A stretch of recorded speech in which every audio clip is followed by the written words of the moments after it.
So we need to understand industrial symbiosis is part of circular economy. So it's part of the transition that we're already trying to realize. Very important to know that. But it will make so much value on a multiple levels in society, environment, job creation, innovation, reduction in resource consumption, and so on. So it's of interest to everybody.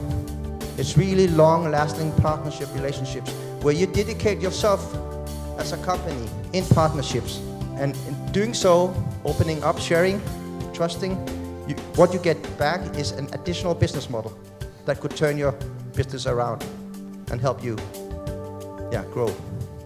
国际循环园区的一些成功关键因素，这个部分呢，我们大概在里面定义了有2块的东西，也就是所谓的动脉循环跟静脉循环。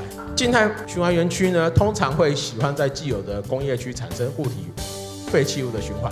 动脉循环则会发生在新工业区的能资源水整合或既有工业区的能资源整合、废弃物的能源化以及生物质的生阶运用。所以，我们供需方同时也需要能够接近。这在我们这个园区的整体配置上来讲，我们希望在土地的利用、在道路的利用能够走向最佳化。当然，这个东西需要一点互信跟沟通。为什么？因为一般的产业比较没有办法去很有效的从循环的概念去弄。这个东西可能我们也要慢慢去跟大家去做细部的沟通。当然，还需要公部门的支持跟推动。Whenever we start thinking about creating networks within the industry park or even going beyond in the region, clusters, international, global, that's when we need at least those 3 partners.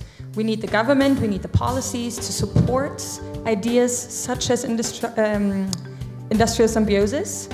At the same time, we need, of course, the companies. And we need the educational factor. We need people to be aware of this, but we also need to go forward with time.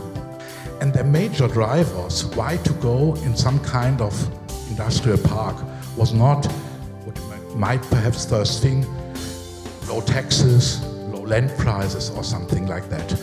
The major things were attractive value chains. Companies wanted to be nearby their customers and nearby their suppliers. The second thing is a tailor-made infrastructure, which is very important, especially for companies out of the process industry. And the third thing is the ecological sustainability. 既有工业园区的现在目前产业共生的情况，现在目前大概台湾在整个工业区的面积大概400多公顷，它未来的发展空间在哪边？第一个大概就是我们希望技术的提升，这一部分我们会做一些这计划的交流，然后提升它的一个技术的合作。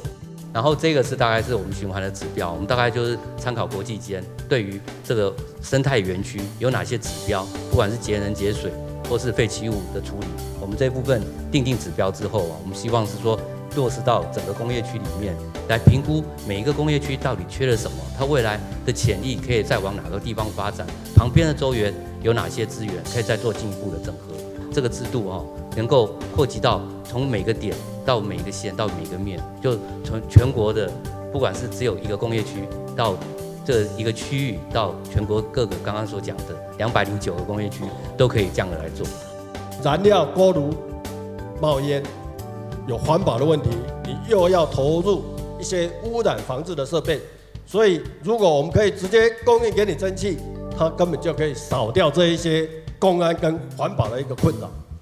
那另外在附属效益的部分，你没有这些设备，不需要去维护，不需要投入，那你的人员你就可以不需要投入人力。